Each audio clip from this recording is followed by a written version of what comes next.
too. That's fine. Okay, welcome to Oz Property Investors. We bring the big names and we have the big fun. That's what I'm going to say. Yeah, it is a huge session tonight. We're talking about is Sydney still king for a start? We're going to address that question to some extent. So I've sort of taken a bit of poetic license there because it's a running joke with Mick Kaz. He loves that. But we're going to talk about developing and the trials and tribulations because it is, I suppose, can be a challenging sector. And Jo's had an amazing lived experience in that and come along to share with us. So first of all, Jo, how are you going? Excellent. Thank you. Excited to be here. No, it is exciting. No, this all started from back in a conversation at Ricky Chew's where your son was there. He's like, Seb said, look, we've got to get you on the podcast and it's taken me too long to get to it. So apologies for that. Hope you're watching tonight, Seb. Good, big shout out to you. And Steve, how you going? What's happening, mate? How you feeling? I'm good. Just trying to survive until baby comes next week. So I'll be back on dad duties, but next Tuesday or Wednesday or so. Yeah. Wow. That's exciting. It is. Is it, Jeff? Is it? Yes, very much so. I can vouch for that. No, it'd be fun. It'll be challenging. It'll be scary. It'll be interesting. It'll be frustrating. All the emotions rolled into one, and that's just in the first couple of hours. And after that, just like managing Oz Prop. Yeah, exactly. It's pretty much like a regular Tuesday morning. So before we go into introducing our amazing guests tonight, I just want to say we cover this off at the beginning and then we don't need to cover it again. Information is general in nature, not taking into account your personal needs or objectives. Go and speak to your financial advisors, your accountants, and your trusted professionals. Particularly, I suppose this is pertinent for your developing at the moment because I think it's important you have the right professionals, and we'll talk to a little bit of that on this session as well. But Jo, you are an amazing property manager, and I think I was reading somewhere in the lead up to this, you're one of the first property investment focused property managers in Sydney back in 97. Is that, how did I? The first in New South Wales in 1997. I set the rental specialists up. So yeah. Yeah. The first that I'm aware of. Yeah. Yeah, I mean that was a few years ago, but I was still kicking around. I wasn't buying property then, but no. So you are a licensed real estate agent and also a business broker, which I found yes. There's many bows to your string. You've been founded in independent property management since 1997, running it successfully since. Look, you've got all sorts of educating property managers, and you also sit on the board, and you're the deputy president of the Real Estate Institute of New South Wales, the REINSW, and you speak at you sit on the property management and the strata chapters of the Real Estate Institute. Is that of Australia? No, New South Wales. Okay, REI. Okay, yeah. But no, so you have an absolute wealth of experience, and I want to dive in. Steve, do you want to ask the first question though? What do you want to ask of Jo? I was going to ask the premise of starting the rental specialist. Like, was that just because you were angry at current property managers, or you're an investor? We'll get into your story, but you're an investor yourself with basically thinking, I can do better here. Like, what was the premise of that? Yeah, I landed in the real estate industry by accident when I was 17, and I worked in a few agencies and just thought that I could do property management a bit better. I landed as a receptionist and just stayed in that property management. I established really quickly that I wanted to stay in property management and make a career out of it. And I decided in 97 to just go out and go it alone and see what happens. That would have been pretty scary. Yeah, it was. It was very scary, actually. My father said, why do you want to kill yourself? Go and get a job and just earn you $600 a week like everyone else. So I went, nah, that's not for me. Sorry. Where does back at that point in time, because there's obviously like no buyers agents and where do you start grafting for clients effectively, which are my goodness, I did not have to do a thing because people, as soon as I went into my shop front in Brighton Les Sands, people just came to me. I didn't do a skerrick of marketing because it was new, it was different. People liked that they were dealing with a specialist, and I did not do any marketing at all. Wow.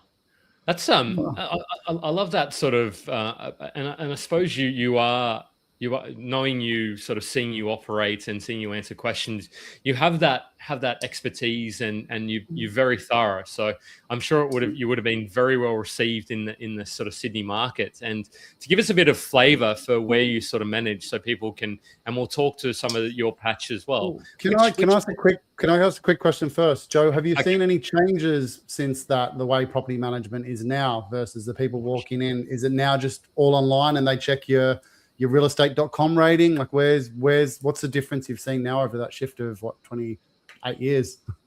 That's a good question. The shift in managing property? How you mean? Well, how the clients find you? Because obviously, like on this, right, everyone who follows this group, most people have a property and are an investor.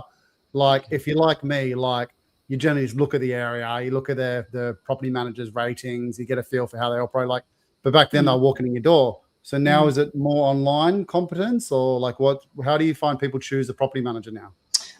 Most of my business comes through direct referrals. So word of mouth is very, very big. I actually get a lot of referrals from other agents around the country, and from agents that don't do particular areas that they know I do.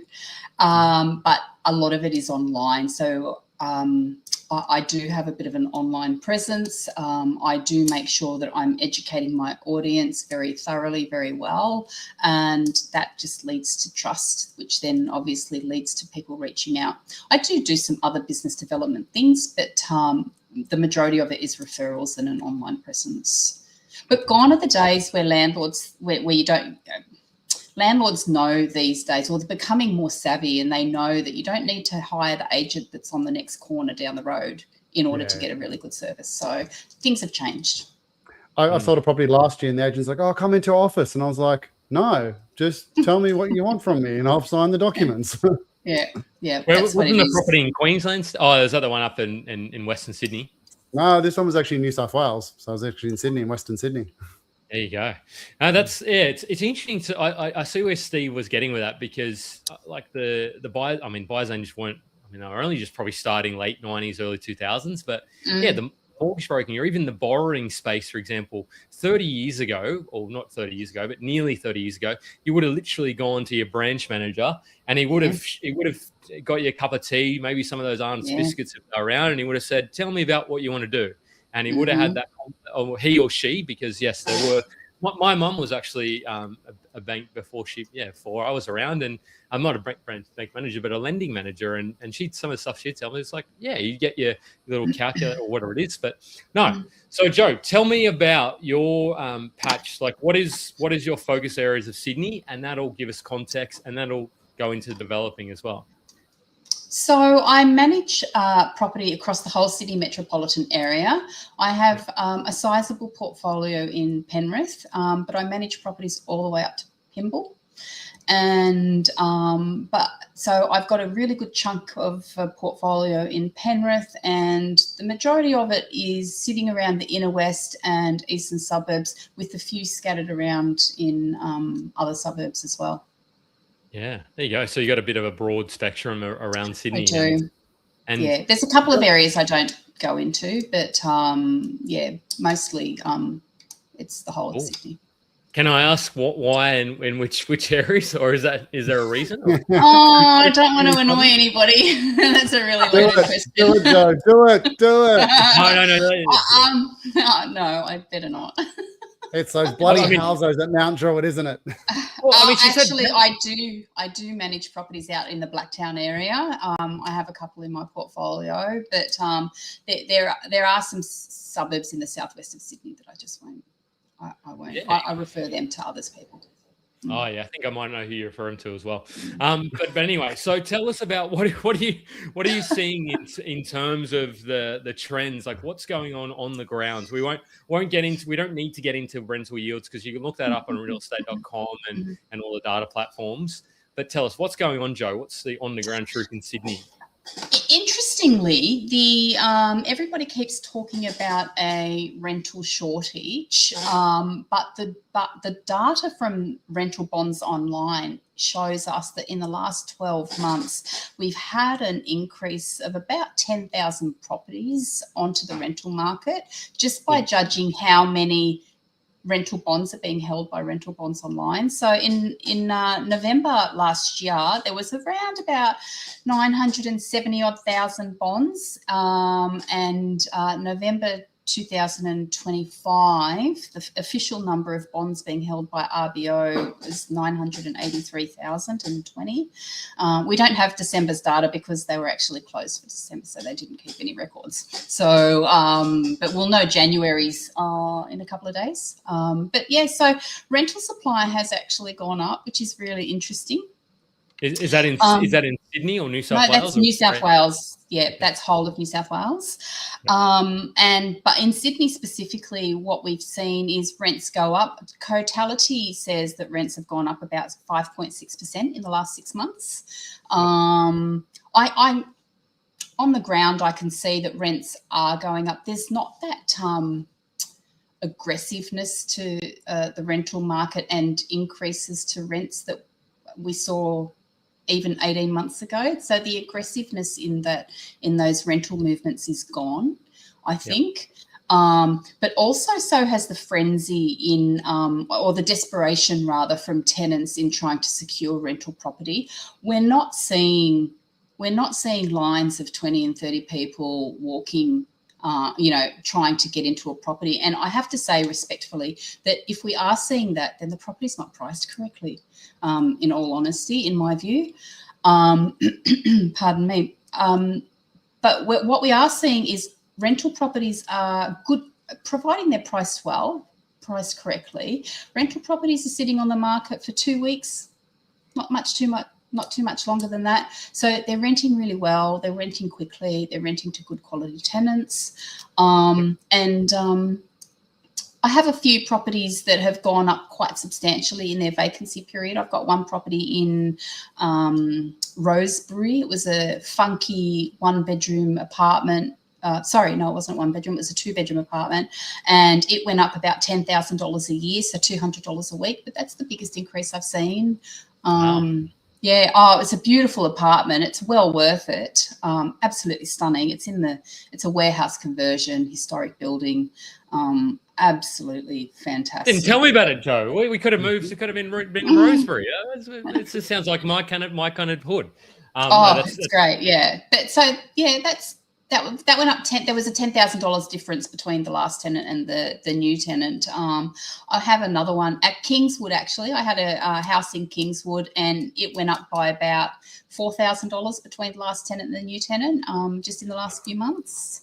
So 510 a week up to 580. That was that's just a bog standard 3-bedroom little cottage on a busy but not so busy, not highway, but busy road. I know Kingswood very well, Jo. So if it's anywhere near the Bolo, like the Santley Crescent, but yeah, no. So that's, anyway, local knowledge, but there's some interesting sort of characters, and that's fine. Great. That's good to hear. Yeah. Jo, anecdotally, do you see any difference in demand for types of properties or price ranges? Like, is it like the upper end takes longer, or you find like the 1-bedrooms take longer, or is it just very case by case where the property is, how well furnished it is, or whatever it is? Yeah, it is. It very much is case by case, and tenants are discerning these days, which is a good thing. That they are holding landlords to a particular standard, because I think that we all want a good rental market that offers good quality properties. So that's fantastic. But I'll tell you what moves really well, and I just can't get enough of them, is granny flats in the western suburbs.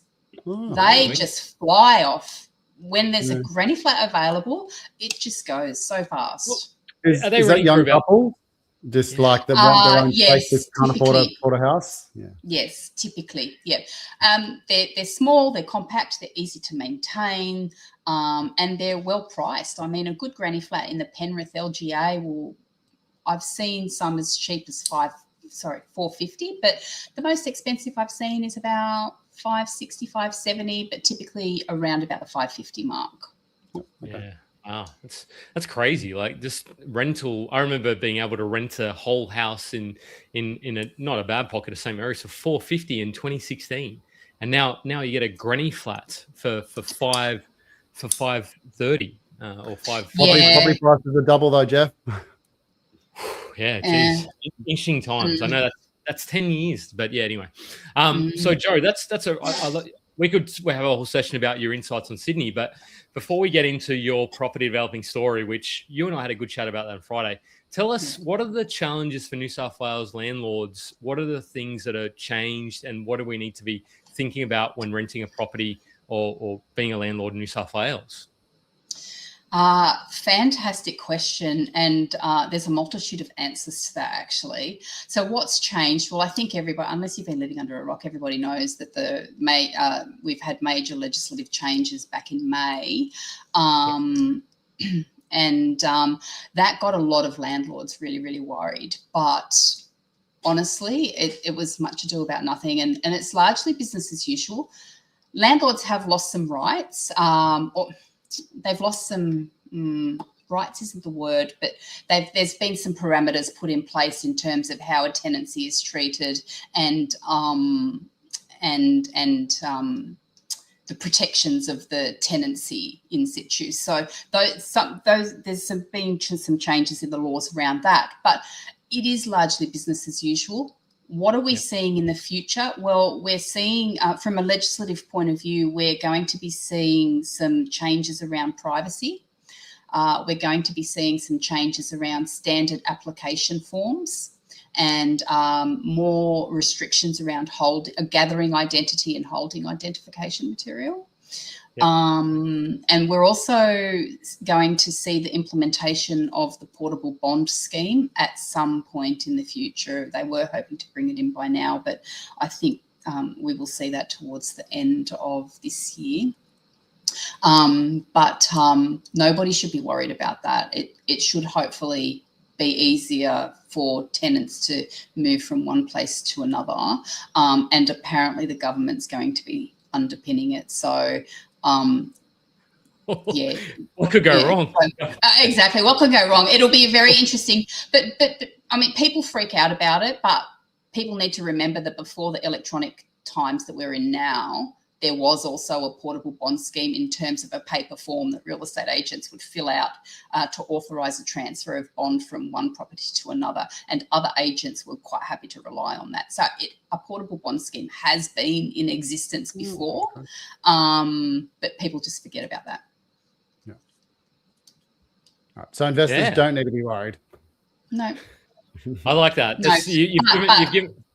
Oh, you go. I was going to say, but it's really important now. Investors don't need to be worried. They still need to be very, very careful about who they choose as a tenant and make sure that checks are really thoroughly done, because now it's so much more difficult to get rid of or to move a problematic tenant on. It's much more difficult.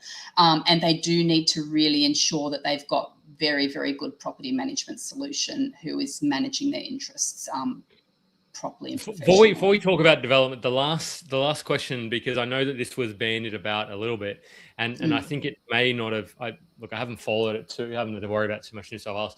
No cause evictions. Did that end up sort of coming into New South Wales, or how did that eventuate? Look, that is a bone of contention, particularly for me. What we have now in New South Wales is a situation where we have a legally binding contract with no ending date, and that's a problem. So now we have leases, and we used to be able to terminate a tenancy and seek vacant possession simply because the fixed term contract is coming to an end.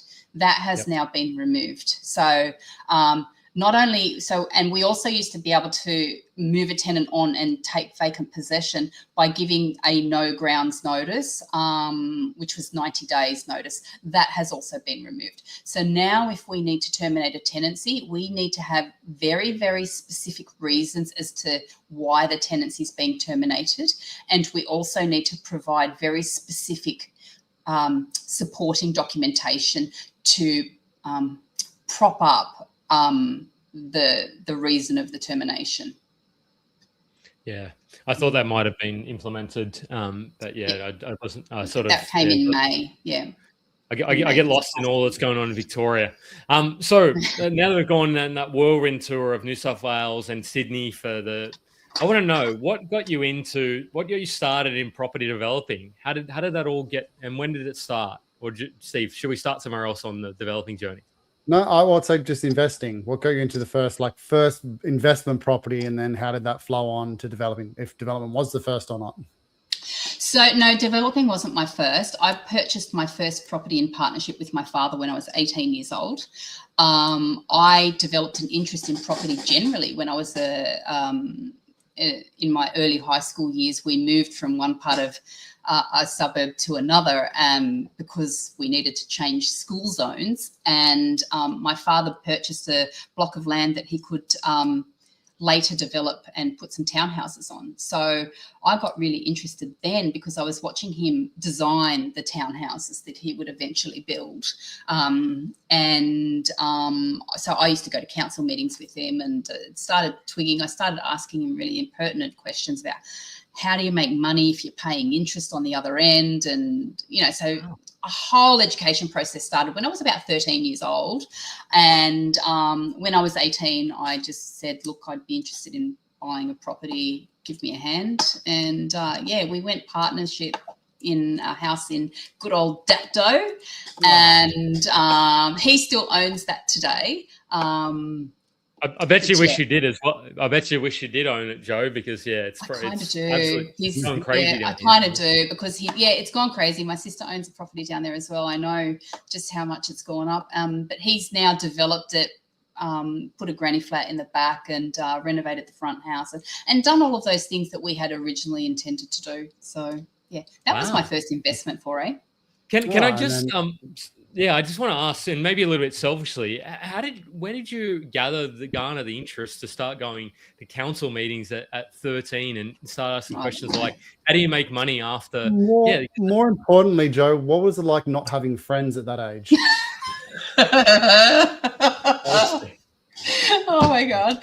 Oh, nobody knew that I was into that. But I was a bit of a nerd, right? I used to cut out house plans and collect these house plans. I had a whole folder full of house plans because one day I was going to be designing my dream home or some shit like that. I don't know.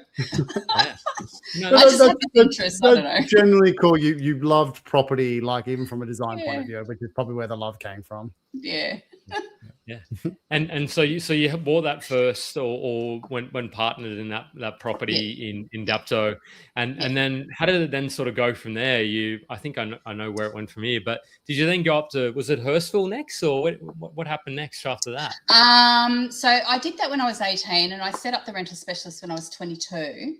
That was 97. Yep. And am I allowed to ask commercial questions? Sorry, say that again. I was going to say, can I ask some commercial? I get told I'm not allowed to talk about commercial property, but how'd you go on leasing your first location as a 23-year-old? Like, did you just see the spot and be like, I like that spot, that's a good spot? I wanted to stay in the St. George area in Sydney because I was living there at the time, and I really liked this area called Brighton Le Sands, and it was almost fate, honestly. I had set my business up. I was actually working out of my living room. And people thought it was like I was speaking Martian language because I'd say to people, oh, yeah, I work from home. And people would look at me like I had rocks in my head. So I came to the realization really quickly that I needed a shop front. I just found this little shop front in a bank of shops, in a really old, one of Meriton's original developments down there. And it was just perfect. The price was cheap. I had met my now husband then. He's a builder, so he renovated it for me for nothing. And but yeah, look, I knew the agent when I was doing my license course at TAFE, so there was no issues there getting the lease. But I was there for donkey's years. Yeah, it was great. The premise of the question was more like, I know how bad it can go if you get the wrong retail space. Like if you, because you said you got foot traffic in, so I was like, oh, if you chose the wrong one on the wrong corner or perpendicular main street, like completely different business. Oh, I agree with you 1,000,000%. And I procrastinated for a very long time before I actually jumped in and went, right, it's either now or never. It was someone had to push me, and they did. And thankfully they did. because I was struck with a bit of analysis paralysis and what if this goes wrong and what if that goes wrong. But yeah, it was good. It was, yeah, I just needed some reassurance. Being so young. I was going to say that's really, really brave. You should be really proud at that age making such a huge commitment. Yeah, thank you. Yeah, 30 years ago. Geez, that's, I mean, it's concerning that I actually remember what was going on in when I was at that age. I don't want to share my age because it'll make everybody, but no, so you started off the rental specialist, and then how did you catch the development bug? Like you had a little bit of an interest in it when you were younger, and then what happened next? I always knew I wanted to get into development. I just did not know how I was going to do it. And look, I met my now husband in the year 2000, and he was already developing. I met him at a development site that he had just completed. Wow. And I just kind of picked his brain about numbers and how it all works, and he really spent some time educating me, which was great. And in 2003, I got to a point in the rental specialist. Don't forget, I had no support. I didn't know how to run a business, and I hit this ceiling. I just didn't know how to grow my rent roll anymore. And the opportunity came up to invest in or go into development with my husband, and I took that opportunity. We found a site in Hurstville that was subject to DA. It was in council, and it was really interesting because the architect designed the building as a bit of a joke. It was literally 2.5 meters wide, the site, on a corner. Yeah. Wow. It was so great. 2.5 meters wide on a corner block and a prime position. He designed it as a joke, never thinking that it would actually get approved, but it did. And it was 6 units. 6 units with 4 parking spots, I think. 4 parking spots. So 2.5 meters wide. 2.5 meters wide by, I can't remember how long it was. Yeah, the design was really clever, the way he had it designed. And it was kind of staggered, one, with unit number 6 taking up the whole top floor. Yeah. And we bought that subject to DA. So we started off basically with $1 million. I'd sold the majority of my rent roll by then, rolled those proceeds over into our development fund.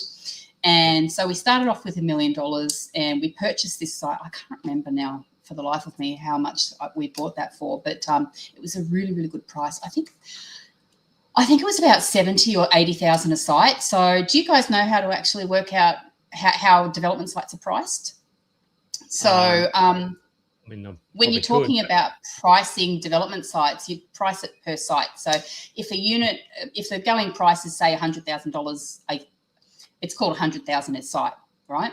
And if you can get 6 on there, then it's $600,000. So I think we bought it for about 70 a site back then, so about 580,000 or something like that. I can't remember exactly.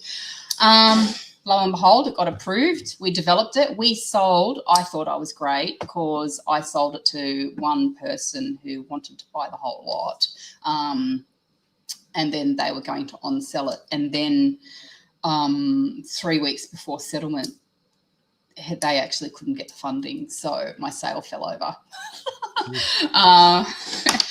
My sale fell over, and then I was scrambling to find purchasers for 5 of the units. We decided to keep one of the units, and then we eventually sold all of them off. So I just want to take a step back, because we're sort of skating over a lot of details here. Here we are.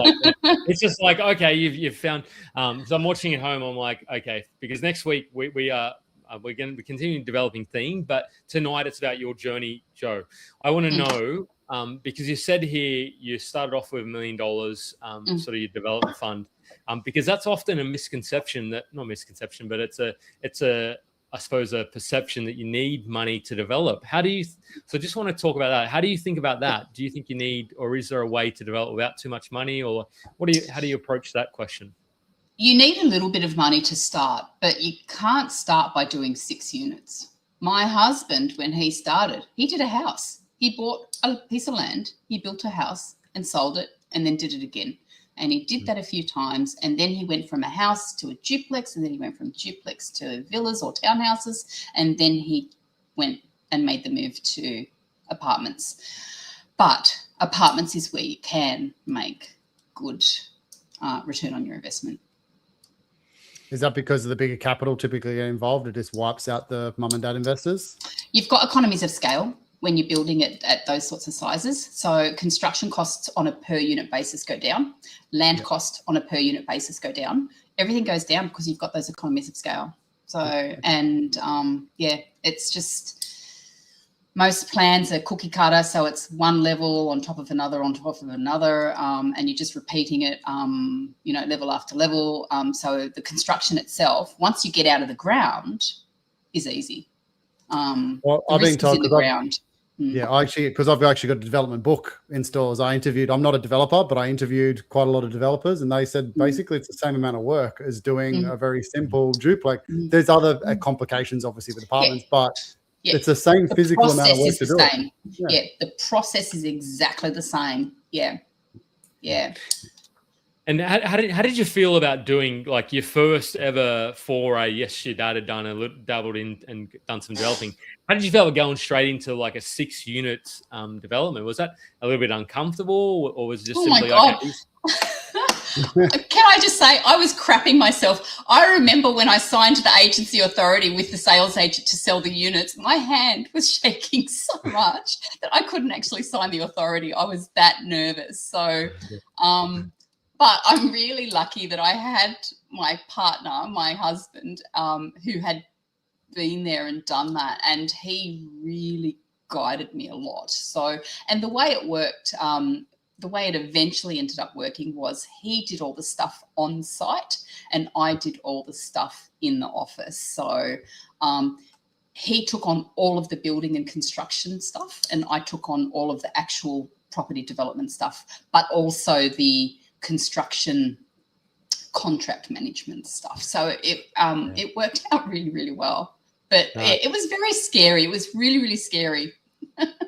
I'm actually, this is, I suppose we didn't, when we had the pre-chat, it wasn't about a little bit of the detail, but this is, I suppose, the stuff I wanted to hear, because I had a chat with an investor a couple of weeks ago, and they sort of said, what are the things you want to hear more of? And it's like, well, the mums and dads, like you're beyond, you're like, we'll hear more. You're definitely like doing 6 units is not a mum and dad kind of move, but you're actually telling us about that detail. It's like, yes, and the thing I'm pulling out as well is it's very hard to be a developer and develop the whole project. It's kind of about the team approach, and your strengths was managing the contracts and et cetera. It's like me, if somebody asked me to do everything in development project, it'd go okay, but I definitely don't. There's weaknesses I have, and Steve, I imagine you probably have some as well.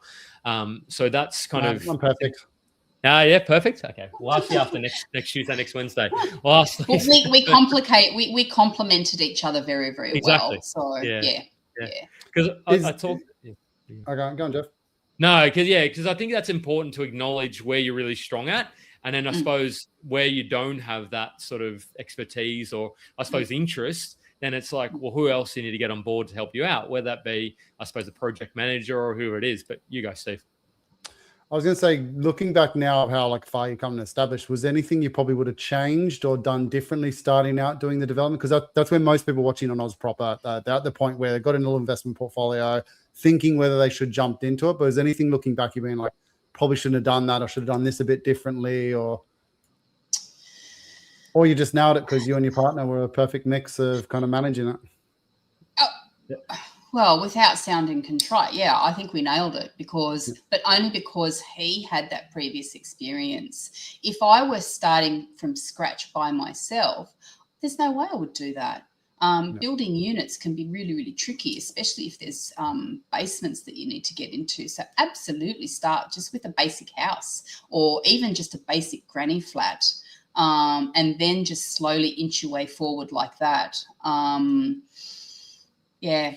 if you do want to go into the unit space, if you have graduated to that, then absolutely go and buy yourself a site that's DA approved already and cut your teeth on that before attempting to consolidate a site and get the DA yourself because that's a time suck. That is such a Yeah. time suck and such a money suck. So buy yourself a DA site, get your team together, and then do that before you then graduate to identifying and consolidating your own sites. What's the difference between margin between buying a DA approved site and doing it versus buying one and doing it yourself? Are you talking Great question, Steve. Like 10, 15% to 20%? Like what's the general rule of thumb? I couldn't answer that. It just depends. Yeah, it really does depend. But you know what? There is not a lot.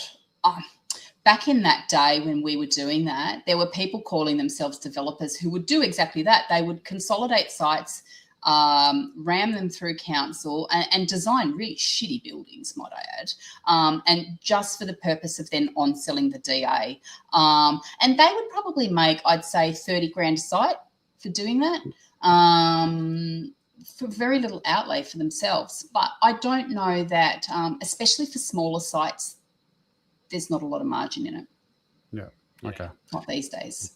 Well, that's what I was going to say. Nowadays, like I got a little development arm of business. It's tough unless you go high end. It's really tough to make a margin.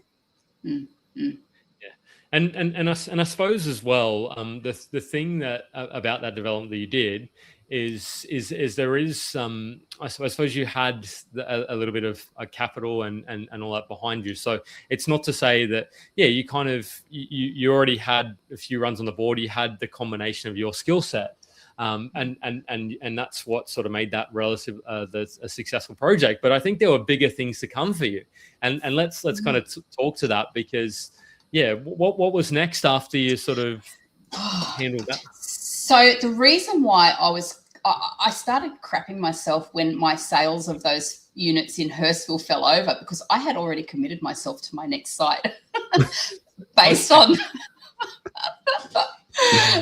the sale contract of Hurstville. I had and projected profits. I had already purchased my next site. And scheduled the settlement based on settlement of Hurstville. So, I was in a bit of a pickle. I mean, we had a little bit of money left over, which was really good. So, but our next site was in the northern suburbs of Wollongong called Woonona.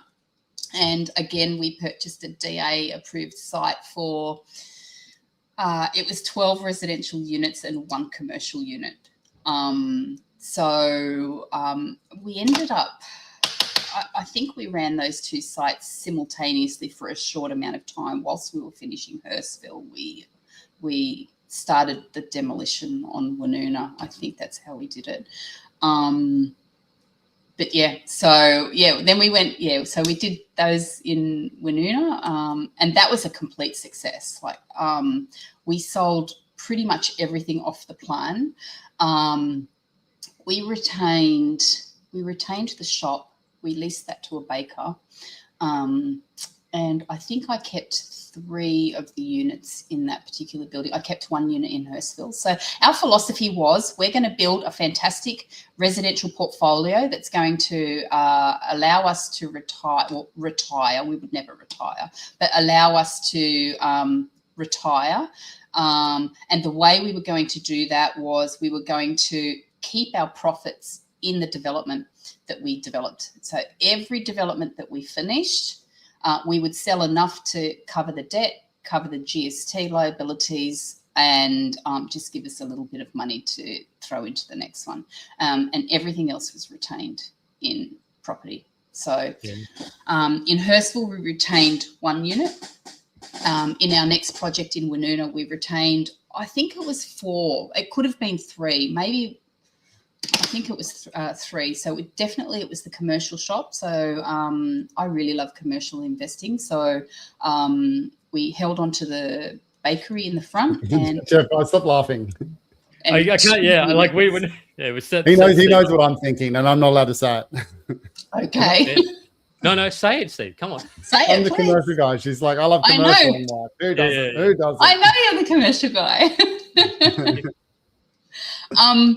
So we retained, I think it was 2 plus the commercial, and we used that equity from those units that we held to then tip into our next project, which was also DA approved. It was 22 units and a shop in the city in Wollongong.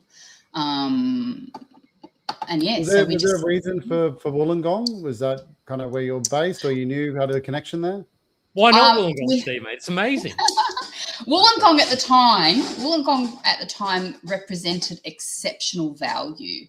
It was just starting its growth trajectory.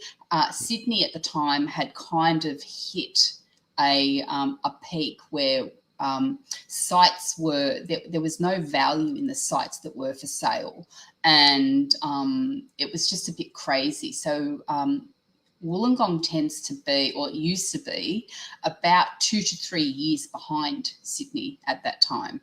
And I grew up down there, so I know the area incredibly well. And yeah, it just represented great value.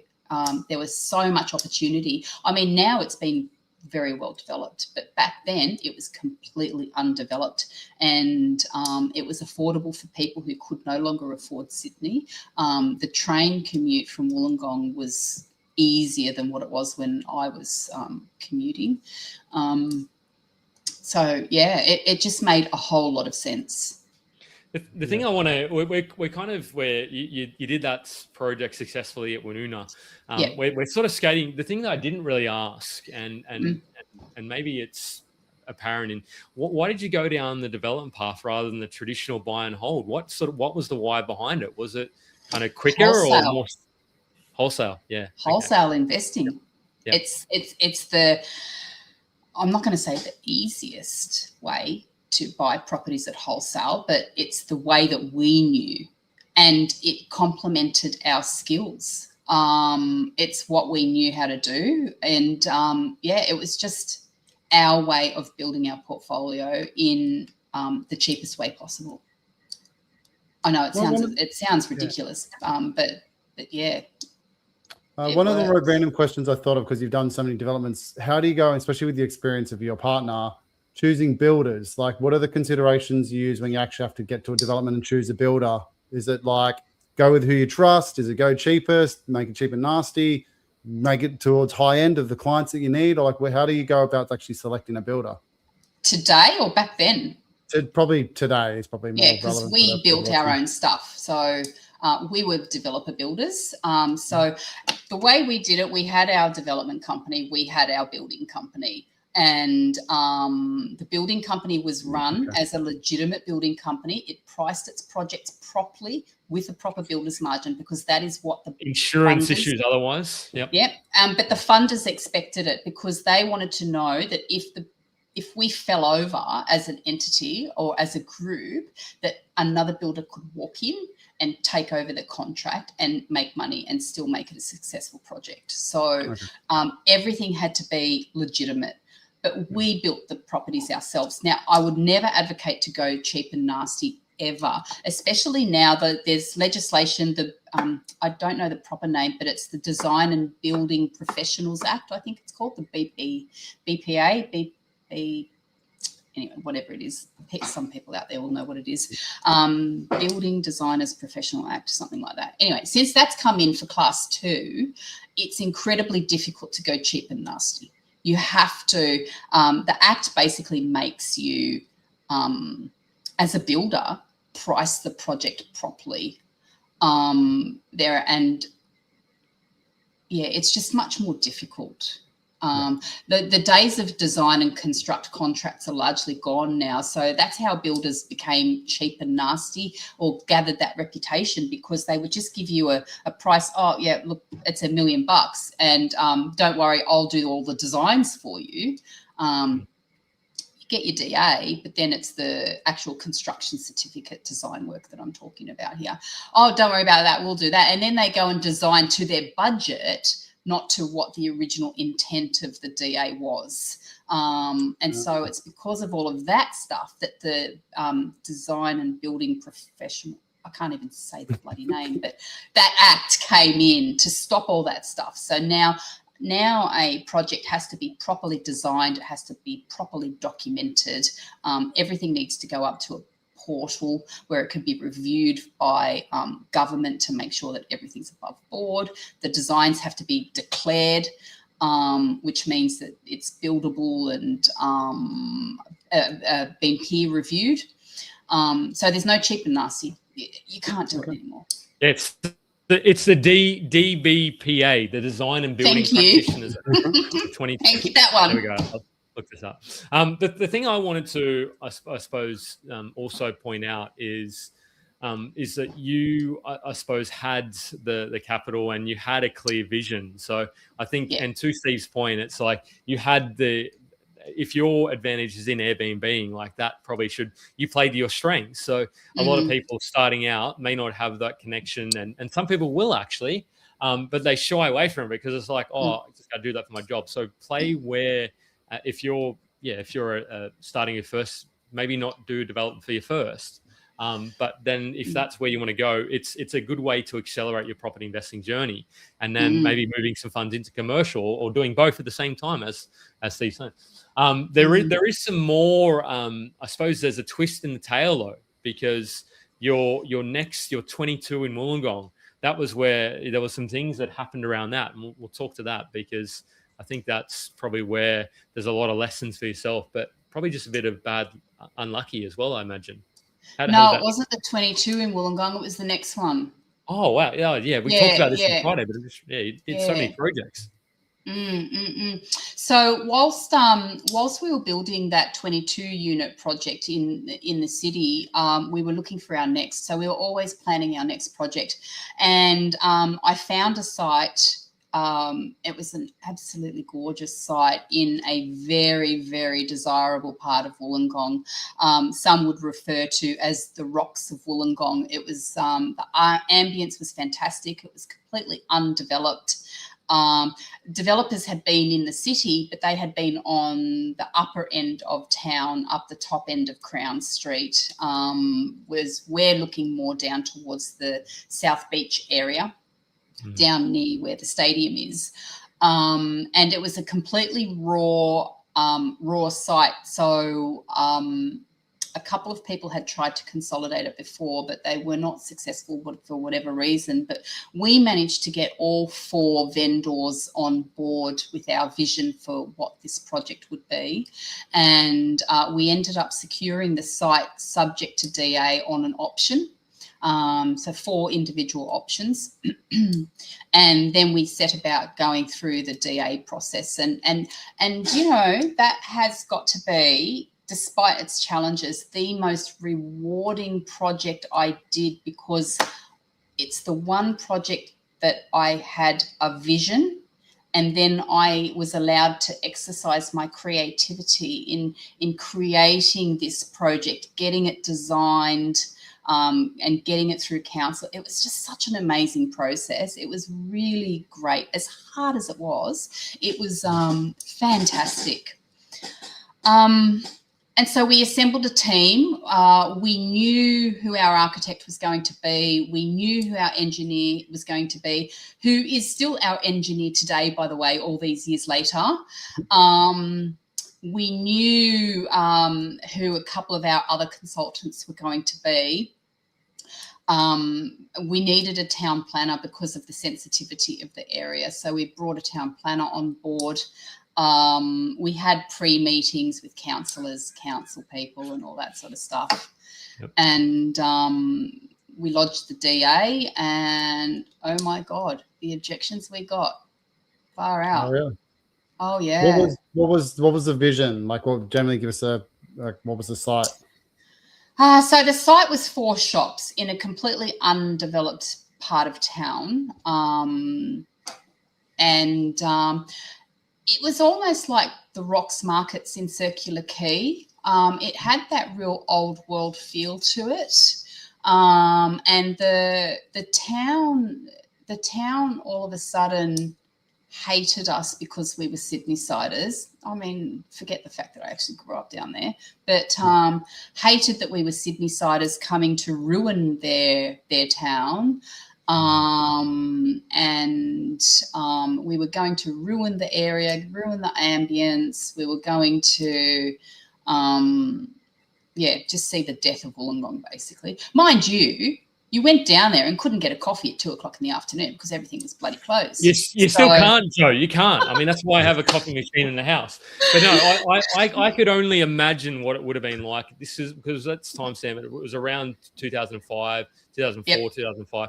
Like even now, like you started to, and yes, there is a lot of developing that's going on, a lot of apartments now, but there is that perception in 2026. It's still like it's NIMBY kind of not in my backyard kind of thing, and it's happening anyway. But so I could only imagine the objections you would have come across. It would have been people like, See, you're damned if you do and you're damned if you don't. See, if you don't consult with community beforehand, you get them offside. But then if you do consult with community beforehand, you're opening the door for them to tell you what they want.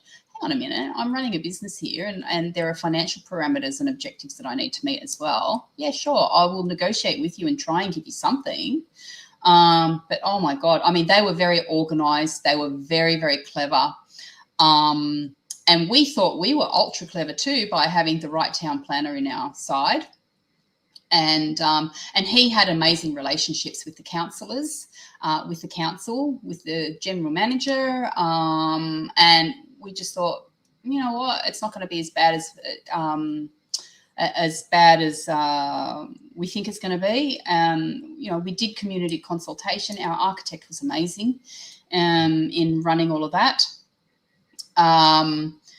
But we banked on a 12-month approval process because every other project in the area at the time was being approved and receiving their DEAs within 12 months. But ours took 2 years. And that was really, really problematic. I mean, I wasn't paying any holding costs, so that's fine because I purchased the properties on an option subject to DA. Oh, except for one of them, I actually purchased that outright. But the other three were on an option. So I wasn't carrying any holding costs. That wasn't the issue. But the issue was time. The time it was taking and the fatigue and the fight, that was a real issue. I mean, eventually we got it approved and what we got approved was 38. Oh, the other problem was that there was a height overlay, but it was in the process of being changed. So we went for the new design guidelines, whereas the old design guidelines only allowed 6 stories, but our DA was for 8 stories. So the project was 32 residential apartments, which were higher end than what Wollongong had seen otherwise. 32 residential apartments, 2 levels of basement, a fantastic pool and leisure area on the 3rd floor. I said 2 levels of basement, didn't I? And ground floor retail and 1st floor offices. So it was 1,500 square metres of ground floor retail, I think. About 500 square metres of office space on the 2nd floor, and then the 32 apartments. And there was, we had a rear lane behind us, so it had rear lane access. So the frontage was completely clear and it was all retail in the front. We had a walk through from the main street into the back lane, which then followed onto the next main street behind us. It was a very, very well thought out and very well designed building that we eventually got approved after 2 years. But that in itself was the problem. If people are listening to the timings here, 2004, 2005, 2006, there's something that's coming. It's kind of like that shark, and it's like Jaws. Yeah, because I mean, I reckon we'll go to the challenges and complications that delay led after our first break. But Steve, I want you to ask maybe a quick. Well, can I have 2 questions, more technical ones? First one, how did it work with the options? Because it obviously got dragged out for 2 years. Did you have to obviously renegotiate options with the 3 other properties that you had options on after 12 months or whatever it was, or? Yes, there was a renegotiation from what I can recall, but everyone was on board. What I was very, very good at that time was keeping everybody up to date with what was going on. So I had the vendors' full support along the way, and I leveraged that support, and those vendors were very well-known business people in the area, so they also assisted us with discussions behind the scenes, trying to get this darn thing approved. So I imagine that's because they get a premium for their site, so they obviously want it to go ahead as much as you do. Yes. See what our philosophy was actually. I'm glad you mentioned that. Our philosophy was not to negotiate too much on price, but negotiate on terms. Yeah. So the market price was the market price for development sites, and everybody knew what that was because there was just so much development going on. So we decided not to negotiate on price. We gave them what we wanted, but we gave them what they wanted rather. But it's still, the project still worked from a financial point of view, but it was the terms that were more important to us. What terms protect you though? So what stopped them, say, at the end of the 12 months for the option being like, cool, you can give me more money now, or I'm going to keep your option fee? We didn't. Oh God, that's an excellent question. You're really testing my memory now. I'm just curious because I love options, like obviously like commercial deals and stuff like that, the opportunities there. But the other question was, what was generally the objections? Was that just everyone on hating that it was an apartment block? Yeah, it was a real NIMBY mentality. They were worried about the little businesses that we were displacing. So there were a couple of local businesses that were being displaced as a result of the development, and so they were really concerned about that. And they were just concerned about the feel of the area being manipulated and changed. Yeah. One of this Wollongong doesn't like progress. Wollongong is very this does not really that much to do what we're talking about. It's a funny story. So I lived in I grew up in Wentworthville, and they build the Coca-Cola factory in North Parramatta next to like a McDonald's and that. So they're building a big building. And I remember them people picketing about that, being like, we don't want Coca-Cola. But they were also holding McDonald's drinks. And I'm like, I'm 99% sure Coke is in that drink.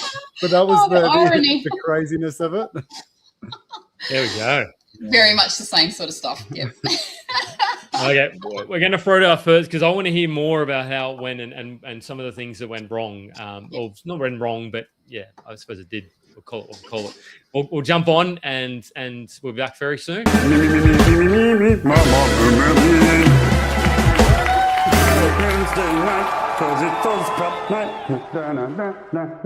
Oh, Jeff, I wish there was 3 investing books that covered everything property.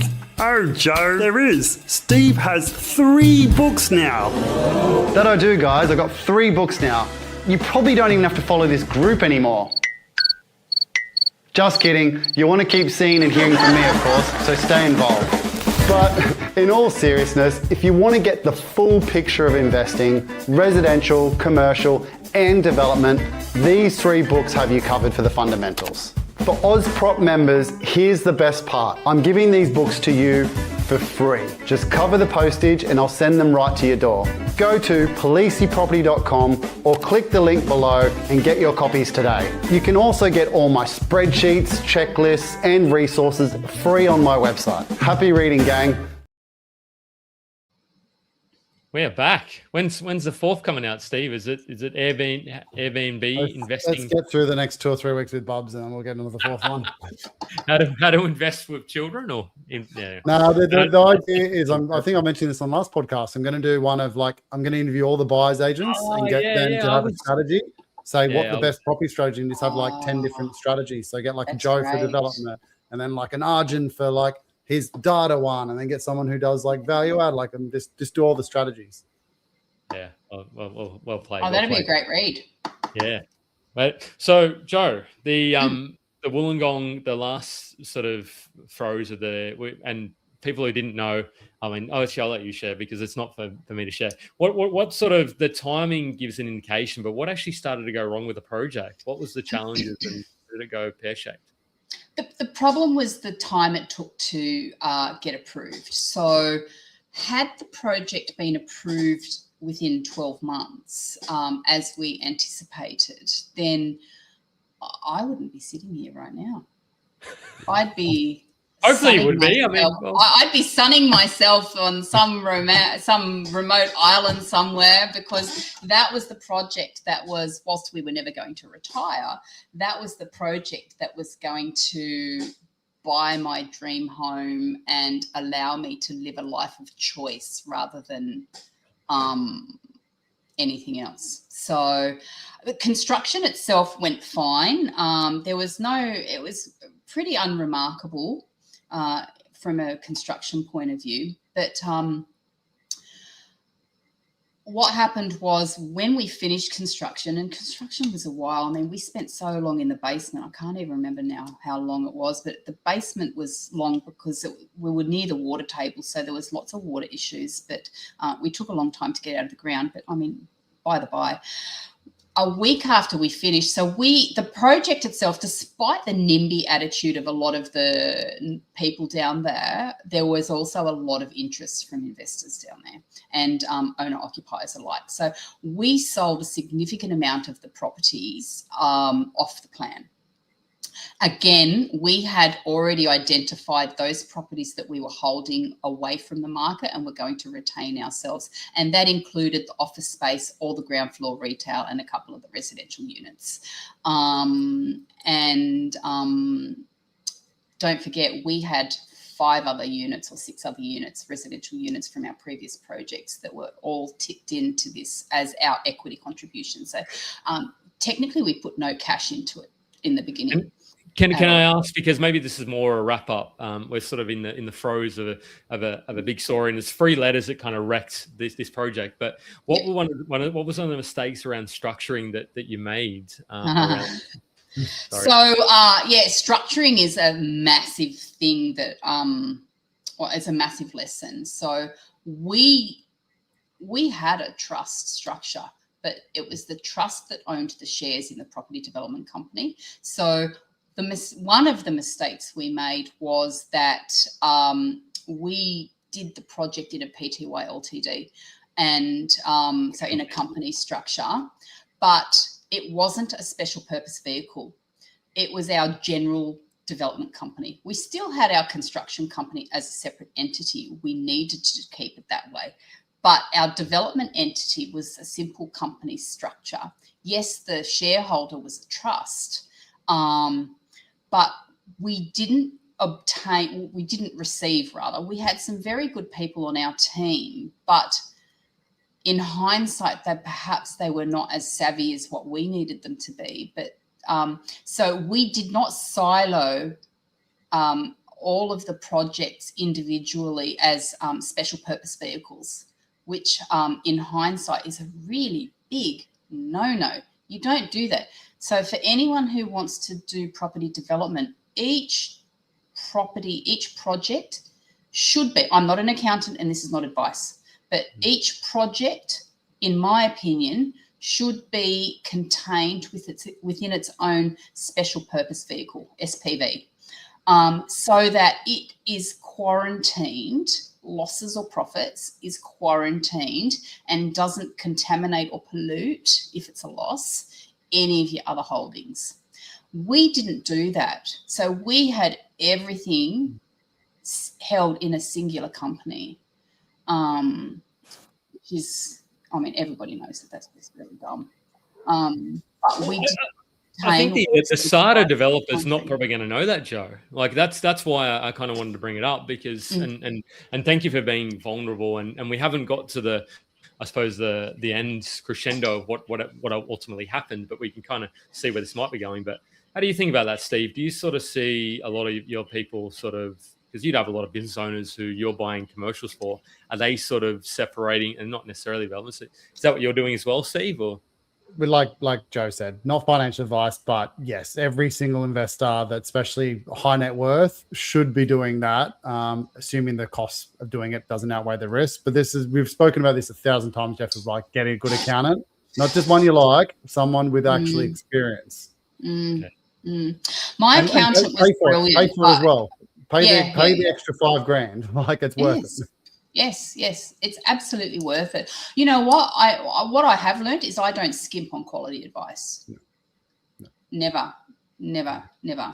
Since my development days, I do not skimp on quality advice. I do not skimp on quality service. If someone is a professional and they can demonstrate their bona fides and they've got a demonstrated track record, you're going to pay them. I'm going to pay them what they want, because I want that advice and I want that protection and guidance. Anyway. And so what happened next? We kind of had a bit of a delays and we started the building. It took a little bit of time, but what happened next? We finished the project. We had a whole bunch of pre-sales on the apartments. All of the ground floor retail space had been leased to national businesses. I was keeping all of those, so I wasn't selling them. I had leased the second floor office space to a bank. Again, I was keeping that space. I wasn't selling that one. My cash flow projections on everything that I was retaining, including the residential apartments, I was making about $750,000 a year in rental income alone, which is amazing. Yeah. Wow. The bank was a big chunk of that, of course, but the retail outlets downstairs were also very good. And I was very clever with how if I say so myself, with how I strataed them all off and wrote the strata management statement and all that sort of stuff. So I really made sure that I protected my interests as far as that goes. But again, that's my property management background coming in there, knowing how strata schemes work and all that sort of stuff. So, we finished the project, had a grand opening. It was open with a lot of fanfare for the business community who had supported us. And a week after our grand opening, the letters GFC were splashed across the newspapers across the country. And what happened there is that every single one of our contracts, every single one of our pre-sold contracts fell over because nobody could get any funding any longer. So we all of a sudden were holding this $30 million building. We were geared to 50%. So the debt itself wasn't unmanageable in comparison to the value of the property. But because of the economic times, because of the global financial crisis, number one, because it was a brand new building, even though it had been strata titled, they knocked about 15-20% off the valuation because it was brand new. And then because of the economic times, they knocked another 20% off. So pretty much overnight, we lost about 40% of our value. We lost 40% of our value, which means our debt was no longer sitting at 50%. It was, I don't know, about 80 or something. 85, and so that's a problem. Particularly in because it was a $15 million debt. over like 3 months or so, if it just got done 3 months sooner with like council, one of those sliding door moments like you mentioned. Yeah, absolutely. Like I said, we were banking on a 1-year approval process and it took 2. And that is another massive lesson that we learned. We brought on a town planner thinking that he would be the best person for the job because of the relationships that he had, and he would be able to smooth everything and our project would quietly go through. But what it turns out is that he was more interested in saving and preserving his relationships than advancing our interests, his playing clients. And so when we pushed for a Land and Environment Court process to start, he resisted that completely. It wasn't until we lodged our Land and Environment Court papers that the development magically got approved. So it's so important to make sure that not only you have the right consultants in your team, but they are actually got your best interests as the paying client at their on their brief and not preserving their own relationships. Is there a way that you can, I mean, yes, it feels a bit unique, but is there some kind of questions you can ask your accountant, your property manager, your town planner, your architect? How do you find that out before you get into the process with somebody? I don't know, and that's the honest answer. But as soon as you have an inkling, bloody well act on it. We didn't. We were so scared to fire this guy because we was concerned about another town planner not having the expertise that he had or the relationships that he had. So we were so fearful of rocking the boat, given the the opposition that we had to the development in the first place, that we didn't want to rock the boat any further. So we kept him on our team, and it was absolutely the single most wrong thing that we did. Absolutely. Which, like, in hindsight, you wouldn't see that at the time. You're worrying about all these other things of margins, builders, getting the profitable, and the town planner. Well, imagine you could maybe ask town planners moving forward, give me a time that you've had an issues with complaints or this and this, and find out what they kind of, but again, you don't know. They're all going to give you the answer you want. Exactly. That's the thing. It's when I was pushing for a Land and Environment Court process, because the law is really clear. 42 days is what council has. 42 days to come back with something. And when that didn't happen, I should have been much more firm then that we're going down that path and just rocking the boat. I was too scared to rock the boat because of the sensitivity of the project. And admittedly, I was quite emotionally invested. Yeah. I just wonder though, because if you'd have pulled that card at that stage, maybe the outcome might have been different. Maybe they would have said, well, okay, like, too bad, so sad, it's not approved. But then what did you have then? They couldn't not approve it. This is the thing, right? Because we met every single planning guideline except for the height. But the height limit that we were applying for was already in an advertised DCP or LEP that they were seeking to get approved anyway. So we were only designing height in accordance with their future planning instrument. So there was no way they couldn't not approve it. But we were just too darn frightened to rock the boat, and given the sensitivity of the project. That's what our downfall was. Yeah, and there's no incentive for the town planner to get it done quickly as well. Like, there's no but we didn't see that. We were so blinded because there were lots of issues. There were lots of issues with the project. I mean, there were traffic issues, but our traffic consultant was absolutely amazing, and he really took it up to council and fought for us. He was just amazing. I wish I could remember his name, Kevin something, but anyway. All of our other consultants were fantastic, but we couldn't see this because we were so invested in the design process, and we really wanted to. The objective of this building was to build something beautiful. We weren't just interested in slapping it up and cashing out. We wanted to build something that stood the test of time and lasted, and we could drive past in 20 years' time and go, wow, that's amazing. It still looks fantastic. Well, it was beautiful. We spared no expense. I mean, we imported timber from Brazil, beautiful light fittings, hand blown from England, zinc roof. Oh my God, just the money we spent building it. It was a project that we could hang our hats on.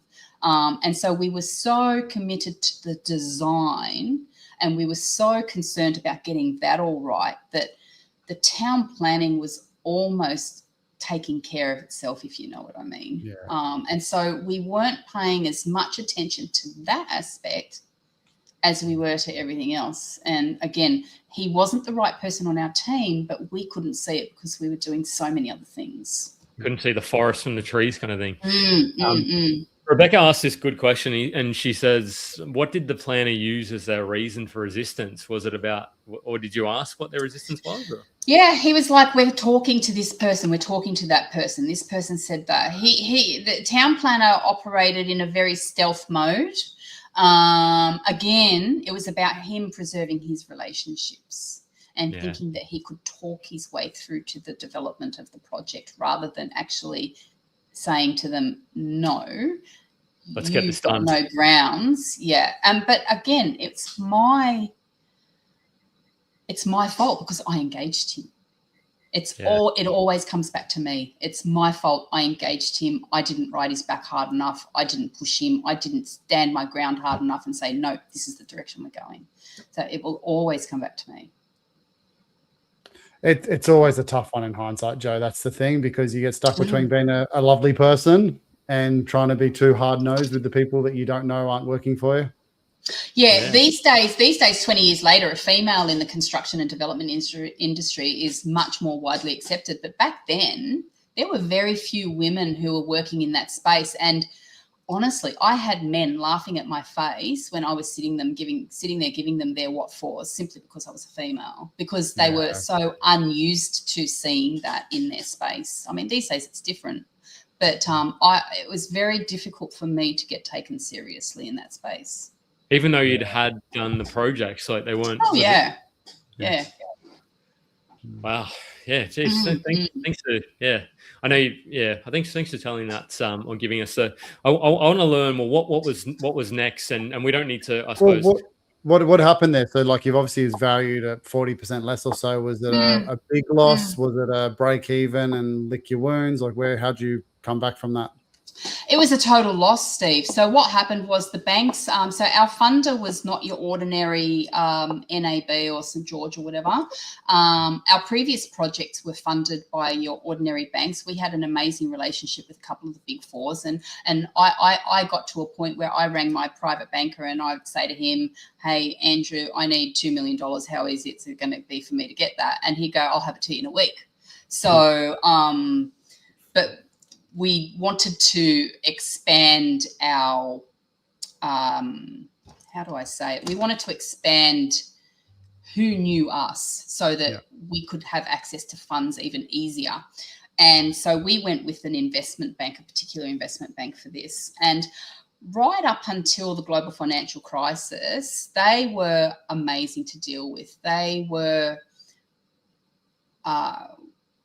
partners. They told us we were partners.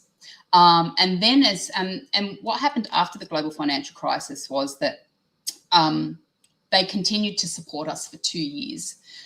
But it's important for me to say that they had their end game and it was very different to my end game. And my end game was, well, I'm just going to write it out. I'm going to lease as many of these units as I can whilst continuing to sell. And we did that. Almost the whole building ended up being leased. Like I said, I already had income from the bank and the retail. And slowly we were selling, but we were not selling quick enough for the bank's liking. And then they started playing funny with our GST facility. So when you do construction, you have two finance facilities. You have your construction facility and then you have a GST facility. And the GST facility needs to be paid back every single month. So when you have a sale from when you sell a property, when you draw down your money from your progress claims, you draw down from your construction fund and your GST fund.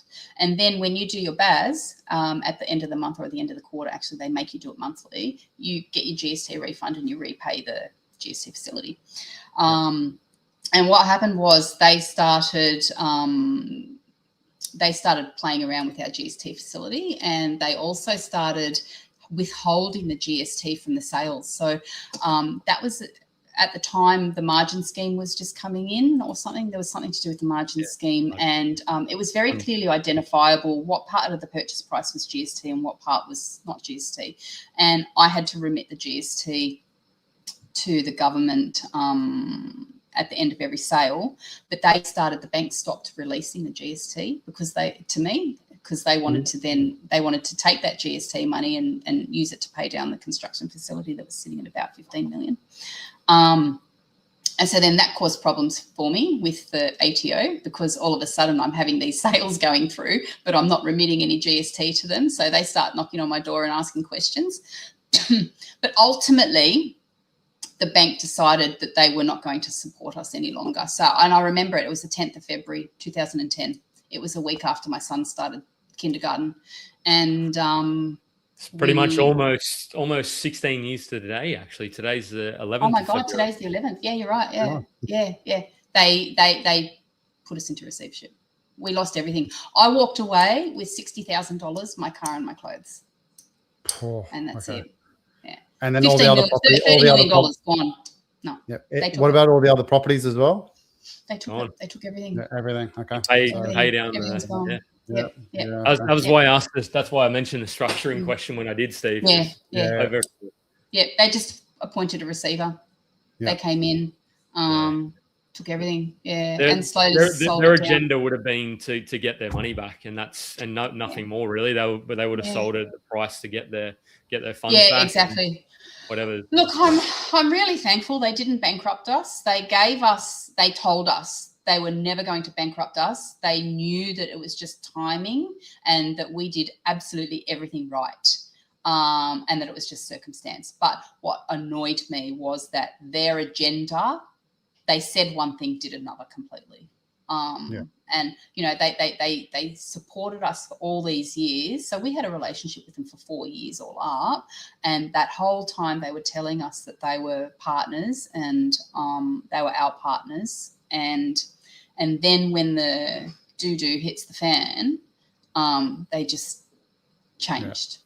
And I understand they're in the business of making money, but I'm not in the business of losing money. Yeah. You know, so anyway, they always had their agenda. The moment the GFC hit, and what's even annoying, I mean, they knew the GFC was coming. You think they bloody well tell you, but no. But Can I ask a hypothetical question? How would it have played out if you had the special purpose vehicle, like your own company set up just for the development and kept yours separate? Like how would it look now? Do you think you just would have declared bankruptcy and then kept them, or how would it actually I would work? never have declared bankruptcy, but I would have retained those 6 units that I tipped in as equity. Okay. So I would have been able to retain those, because if I'd have taken, I mean, I don't know how, but they would have been protected in some way, shape or form. Because what I'm getting at is if they were used because of the losses, but you didn't have that loss, then there would have been obviously a deficit that company would have been had to wrap up, I suppose, just as a company like. I'm just trying to get the lessons learned in my head of like, cool, what would have been a better way to do it? Yeah. Look, I should have taken lines of credit out on each individual property with different lenders is what I should have done, and made sure that I only took LOCs where the rent was covering it and there was no shortfall, it would have meant less equity tip in, but the value of the site had increased so much when we got the DA through, because don't forget we purchased it as a raw site, that it would have been a sure bet, but I didn't get that advice. Had I have had one of those in a SPV and done it that way, I'd still have those properties, because I'm a never sell person. So I would have had those properties, and like I said, I'd still be having a very different conversation today than I mean those in the locations Woonona and up in Hurstville, I mean and Wollongong, you would have probably had these at about 2, maybe I don't know, 250, maybe a little bit less, and there would have been at least double, I imagine, maybe a little bit more than what they are now, paid out and generate some nice cash flow as well. The audience is absolutely really getting behind you, like saying, so stressful. This is reality. Thank you for sharing, Jo. It's look, we're really at the hour 30. I want to know kind of, because you are sort of getting back into developing, because that was a huge hit to recover from. So it's amazing that we've probably met. We've had a chat. I've met you once and twice and a couple of times. And we've not, I suppose it's hard to have these conversations over it is. when there's 40 people in around. A noisy bar, But let's, we'll throw to our last sponsor. And I hope Joe's not watching, because he'll be upset that we run it this late, but that's okay. And then we'll get back, because I want to hear more lessons and throw your questions, team. And what next for Joe as well. That's what I want to know. Everywhere you look, someone else is making money in property except for you. Your mate, he just bought a house. It's already gone up $100,000. There's some bloke on Facebook, he's bragging about pulling in a 7% rental yield. Meanwhile, you're stuck scrolling real estate and domain, confused as hell and having no idea about where to start. Or maybe you're that mate that's got $100,000 in equity. You have a few properties under your belt, but you feel stuck. You're unsure about how to scale without over-leveraging and not knowing what the next right move is. So why does it feel like everyone else has some kind of secret that you're missing out on? It's because they do. There's a reason some people keep stacking properties while others sit on the sidelines stacking excuses. There's a reason why some investors buy under market value while others pay too much. There's a reason why investors know the hot spots before there's any heat. And there's a reason that some people build $150,000 in passive income while others just spend years thinking about it. And it comes down to knowledge. And that's exactly why Jeff Miles and I, Joe Tucker, created the Level Up Property course to hand you the exact step-by-step process that we've used to buy over $100 million worth of property in today's market. We've built Australia's largest property investment community with over 80,000 members, and we help everyday investors secure hundreds of thousands of dollars in equity, all without wasting years of their life trying to figure it out the hard way. Making an uneducated decision on the biggest purchase in your life is just gambling with your future. Stop it. Get some help. And this isn't just another how to buy property course. Let's be clear though, this course isn't free. What? And neither should it be. This is our life's work. We've spent over 100 hours each on this course alone. Oh, babe. Okay, video number 3. Number 4 with million does... Fuck. Done. We've got decades of experience, millions of dollars in deals distilled into a repeatable process that you can take away for yourself. If you're looking for free advice, there's plenty of noise out there. You can go and find that if you'd like. But if you want real,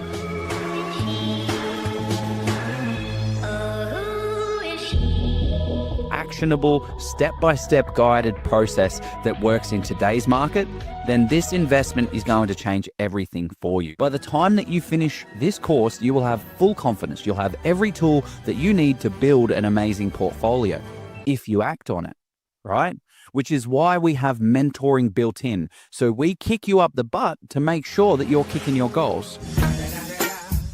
So the real question is, how much longer are you going to watch everyone else making money in property before you jump in and start playing the property game properly? Because the sooner you start, the sooner you start winning. And we are back. I reckon, Joe, you could probably show us a thing or two about winning the property. Yeah, because that's story. Even though I heard a little bit of it the other day, just hearing it again. It's amazing. Steve said it was gut wrenching. It was absolutely gut wrenching. It was the hardest thing I've ever had to go through. I see Steve Polizzi said this is literally my favorite live. Is that even the ones that you've been on, Steve? It's because it's real. It's not just some knobhead like me pumping up his own tires, being like, "Look how good I am! Look at everything I touch has turned to gold." Like, it's actually a real story, which is nice. Yeah. Well, you know what? I mean, I've learned so many lessons from that. And they can never take that away. I mean, yeah, they can take away the properties, they can take away the money, but they can never take the experience that I've learned and earned. They can't take away the knowledge, and they can't take away the drive that I've got. So, yeah, I mean, the rest of it's just, what can I say? Property development is a risky game, and they are the risks that you take. You mitigate as much as you can, but you can't mitigate against planning issues like that, and you can't mitigate against financial situations out of your control. I'm one of those firm believers that you actually, especially investors, have to be burnt a little bit at some stage to realize they're not invincible, because otherwise they just keep getting bigger. The hard thing for you is you did so well that your biggest one was the one you got burnt on. Not just a little, one of the first one or two. Yeah, but it is, and it's unfortunate. But you know what? I went down to Wollongong a couple of weeks ago. I saw that building, and I still love it. Yeah, I still love it. It's a freaking awesome building. I might have to go and have a coffee there one of these days. But yeah, no. But I want to hear what's, because I feel like you've told us you're sort of getting back in the game. I want to answer this question from Rebecca, because I've got some views, and I'm sure Steve does, but I want to hear yours, Joe. So Rebecca says, it's clear good accountancy advice is imperative. At what point in your procurement process do you engage an accountant or recommend others to? For example, I had a look at a potential site that was only viable at the right price, made my offer based on that reason, and it's a no-go. I was thinking, okay, I'll ask the accountant after an offer is accepted. I'm rethinking that as quite naive. On the other hand, we can't go to advice through the accountant every 5 minutes. What are your thoughts on that, Jo? I don't know that an accountant is actually the best person to get advice for structuring advice. I would go to a specialist structuring lawyer first, but that's what I would do now. I kind of know how I want things structured now, and I have set myself up in the following years. I have set myself up to allow for those structuring things to occur, but I have sought the advice of a specialist structuring lawyer for all of that. An accountant's good for tax and money and stuff, but not structuring. I know a really good accountant.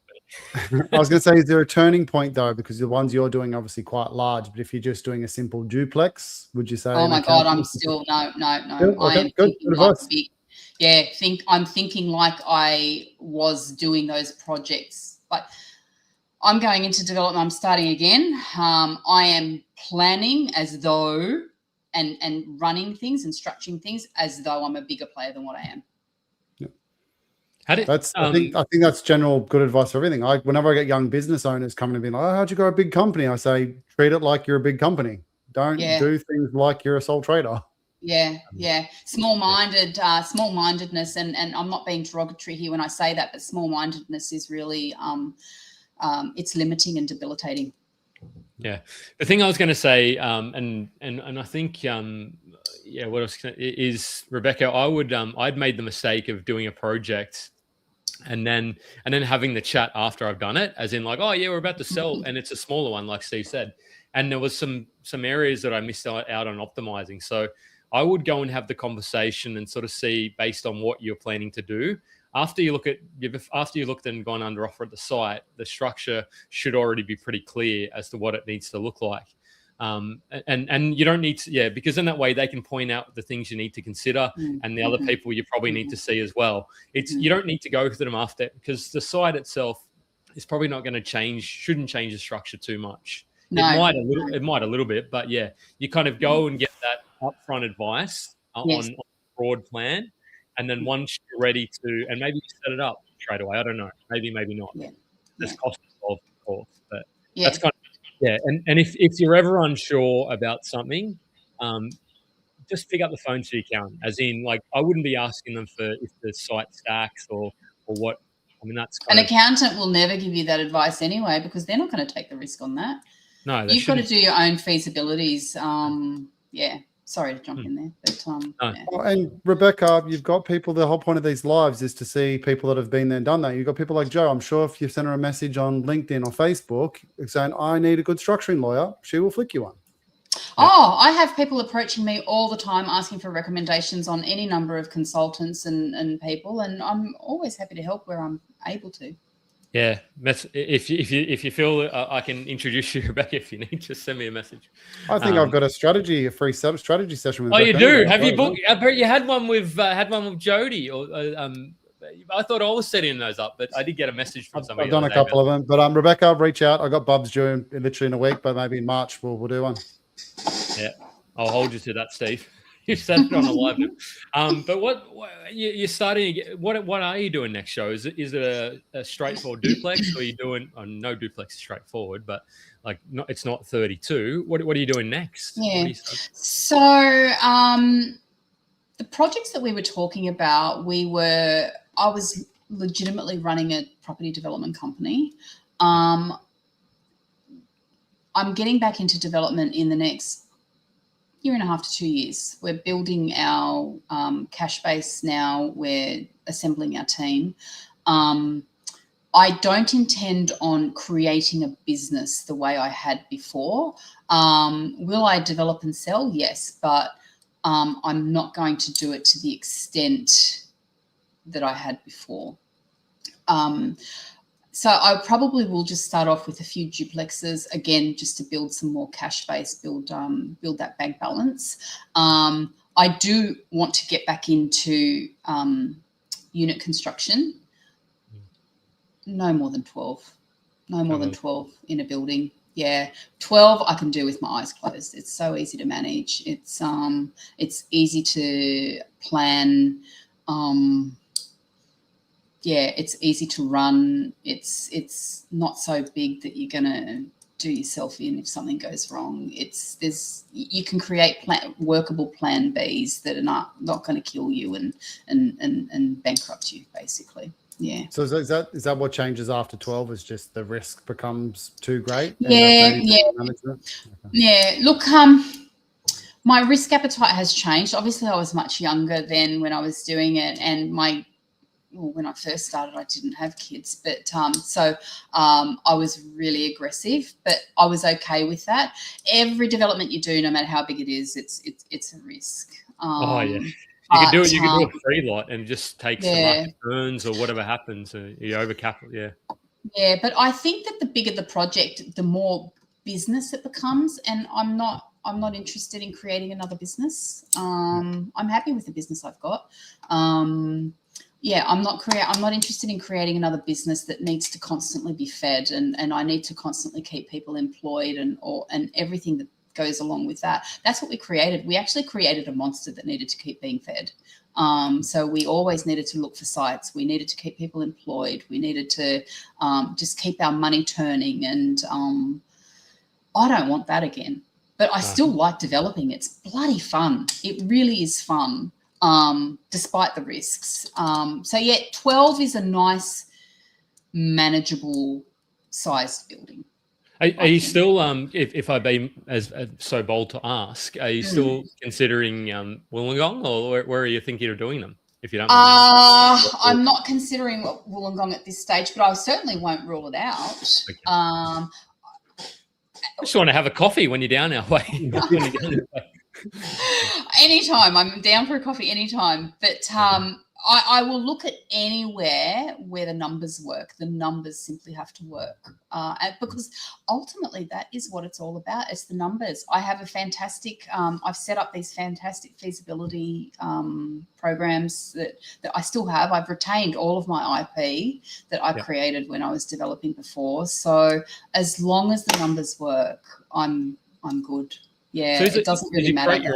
Is it through Excel, or did you use there's a Fizo, Quick Fizo, I think there's a couple of softwares, or you did your own, it said intellectual property, so you did your own I created my own feasibilities because look, I had an amazing banker. He was not he didn't put me into the last finance facility, but he was with I think he was with National Australia Bank. Andrew, his name was, and he was amazing. He was just this font of knowledge, and I would pick his brains about how they assess projects, what they look for, and he actually gave me his feasibility spreadsheet that he would plug my numbers into when he was assessing whether he could fund it or not. And so I took that, tweaked it, made it suitable for me. So I've kept all of that stuff. But ultimately the numbers work. If the numbers work, I'll develop anywhere. But What's from a first time developer? I know yours is going to be slightly different, but what's the process for you searching for sites? Is it literally your budget, kind of where you can afford, go on realestate.com, call pest all the agents, do all that type of stuff, and then just see what works? Like, what's the process to find the site? I developed very, very strong relationships with key agents in the areas that I was working in. The one in Hurstville landed in my lap. That was just happenstance. But every other site after that, I worked very closely with 2 or 3 agents, and I always gave them the project back to sell. Always. Yeah.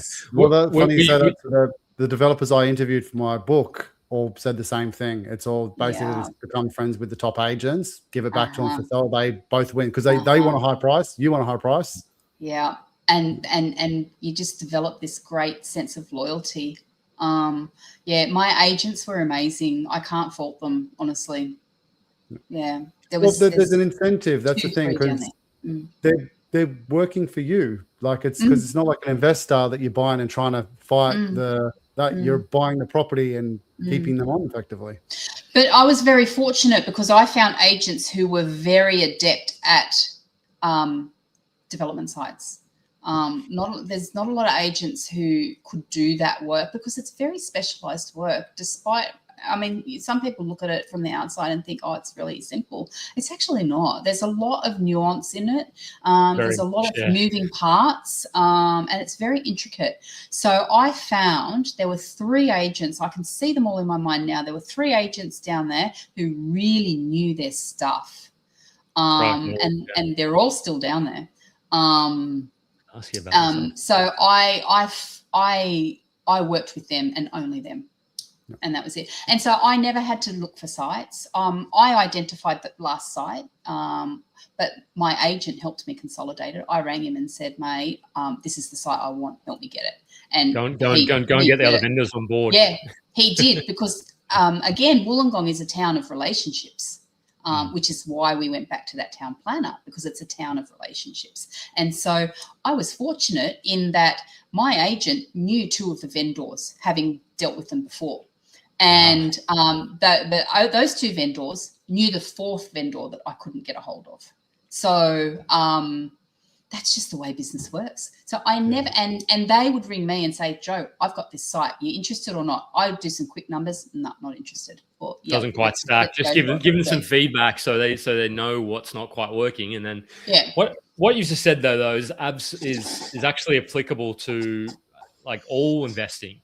Whether you're doing your first buy and hold, it's like, okay, great. Build that relationship with the agent and then sort of understand what they specialize in. If they're purely specializing in Warnbro, for example, or Eagleby, to use it, throw some random suburbs out there, then great. If they're the king of Eagleby selling properties there, then they're probably the person that's going to get the call first off the vendor. And maybe if you're front of mind with them, you may be able to get that pre-market deal. Look, it is very competitive these days, but if you can be that person more times. Yeah, I think Jeff, you can throw a caster wider net when you're just buying a house, for instance, because you don't care as much. And like Jo said, they're not specialists as the same as the development guys are. They don't have to I don't care who I buy off what agent. Some are going to be more hard work than others, and other ones what we've worked with 50, 100 times literally tell us the price. They're like, if you get this price, it's yours. And you're like, there's actually not even a negotiation. Like they will say, this is the price you can get it for. So, but again, it's a bit different there. But again, like you said, the promise is still the same: is get the relationship with the agents. Yeah, and then deals will come to you. Yeah, and in the developing space in particular, when you get into the bigger projects, you need to have an excellent relationship with a valuer who specialises in valuations of construction deals. I had a relationship with one particular valuer down there, and he was worth his weight in gold, because I could ring him and say, mate, what's the value of this? And he'd tell me. A couple of clicks on a computer or on his calculator or whatever, he'd tell me. And then when it came up to doing the valuations for the actual construction funding, I knew what he was going to put on that piece of paper. Yeah. So I knew that my funding was guaranteed. So getting a valuer on your team is absolutely paramount. Well, that's the common theme throughout this whole thing, Jo, is basically every professionally engaged needs to be really good and on your side. Yeah. But you also need to develop that relationship with them. Yeah. Which is hard at the start. Yeah, definitely. Yeah, it's hard because you need to prove yourself. You need to prove that you've got the goods and that your word is reliable. But particularly in the development space as well, because there are so many interested developers who wouldn't. You ask them a question of, okay, what does your FISO look like on this site? And they're like, what's a FISO? And you're like, okay, well, I can't take this person as seriously now because if they can't come to me with a FISO, or like, what do the numbers look like? What's all that sort of stuff. But anyway, I've got a saying, Jeff, that I say everyone wants to be a developer, but no one actually wants to be a developer. So what I mean by that is I want to tell people I developed this site. Look at, I've done all this. But what they really want to say is I made lots of money. They don't actually want to do the development because, as Joe's mentioned, like, it's really, really hard. It is really hard. Yeah. They want to tell people that they're a developer, but they don't actually want to be a developer. Yeah, it's really hard, especially when, even if you're buying a DA site and you think that half the work's already done, it's still bloody hard. Especially for people who actually need to go and hire a builder. That actually adds another layer of complexity and difficulty. I could not imagine having to hire an external builder to do my projects, that would just send me crazy. I recognize how fortunate I have been having my husband who had that experience. And I recognize also that other people don't have that luxury. And, but yeah, it just, oh my God. Yeah, it would be so much more difficult having to hire a builder as well. People love it. Would you say that's probably one of the key risks? Like we've went through other ones, but they're getting the builder wrong. And I kind of alluded to at the start of the session where I said, well, how do you even choose one? And then that's when you told me your partner did it.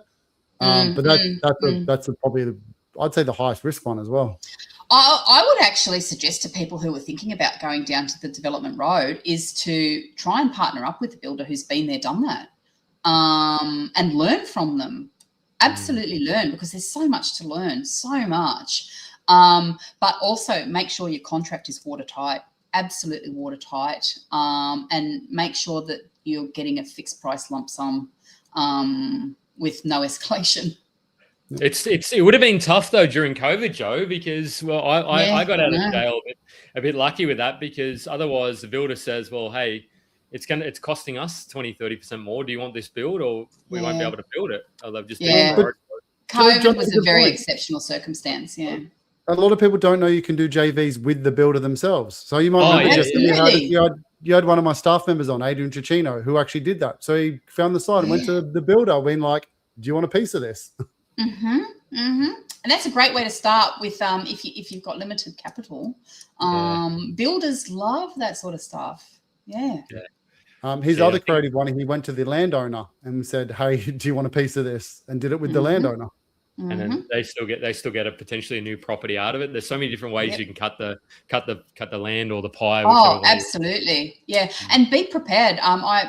People need to, when you're a developer and you're getting into those bigger projects, or even a 6-unit, be prepared to be creative. If you can't afford to buy the land, do a swap.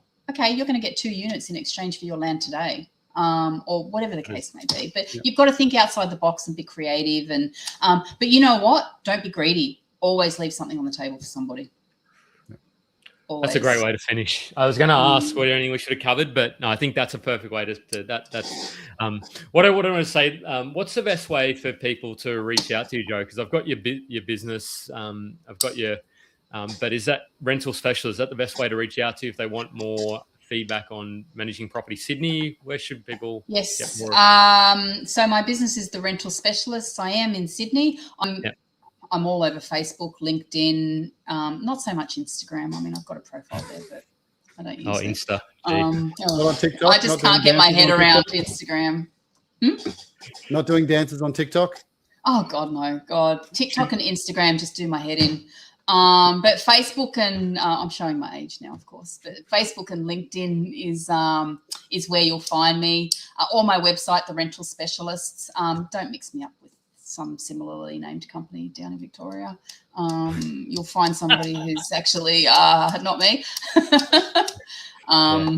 I got that one. But, Jo, I wanted to, I suppose, thank you for really coming on, being vulnerable here, because it must, I don't know.